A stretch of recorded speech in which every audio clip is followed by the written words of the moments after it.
ওম নমো সরস্বতী মহাভাগে বিদ্যে কমললোচনে বিশ্বরূপে विशालाक्षी लक्ष्मी का बहन देवी सरस्वती इतना सारा डिग्री लेने का फायदा नहीं।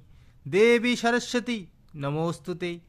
जय जय देवी চরাচর সারে টাকা ছাড়া সংসার চলে কি করে কুচযোগ শোভিত মুক্তাহারে আমার গানগুলো কেন ভাইরাল হয় না রে বিনা রঞ্জিত পুস্তক হস্তে এবার তোমাকে টাকা না দিয়ে গেলে ছাড়বো না রে দেবী লক্ষ্মী হতে টাকা আমায় দিয়ে যাও রে ভগবতী ভারতী দেবী সরস্বতী নমোস্তুতে।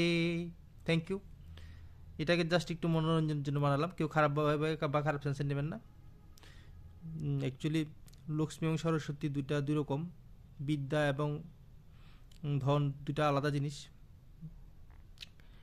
আর অ্যাট দ্য সেম টাইম সরস্বতীকে পেতে গেলে লক্ষ্মীর পিছনে ছোটা যায় না, বা লক্ষ্মীর পিছনে ছুটলে সরস্বতীর পিছনে ছোটা যায় না, খুব কঠিন কাজ। অ্যাট দ্য সেম টাইম দুইটা কাজ করা। আমি বলতে চাই যে আপনি টাকাও কামাবেন প্রচুর পরিমাণে এবং অ্যাট দ্য সেম টাইম আপনি প্রচুর পরিমাণে পড়াশোনা করবেন, সেটা পসিবল নয়।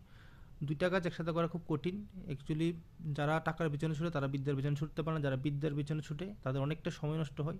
সো পরবর্তী জীবনে টাকা কামাতে গেলে তাদের একটু সময়টা কম থাকে। হ্যাঁ, অনেক পড়াশোনা করলে অনেকে অনেক টাকা কামাতে পারে, আবার অনেকে অনেক টাকা কামাতে পারে না। এভরিথিং ডিপেন্ড আপন ইউর বার্থ চার্ট এবং ইউর ডেস্টিনি। তোমার ডেস্টিনিতে যদি থাকে তাহলে তুমি পারবে। অনেকে কম পড়াশোনা করে অনেক টাকা কামায়, অনেকে বেশি পড়াশোনা করেও অনেক টাকা কামাতে পারে না।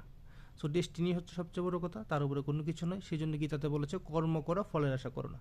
So thank you. যদি ভালো লাগে আমার ভিডিওটাকে বেশি পরিমাণে লাইক, কমেন্টস এবং শেয়ার করবেন।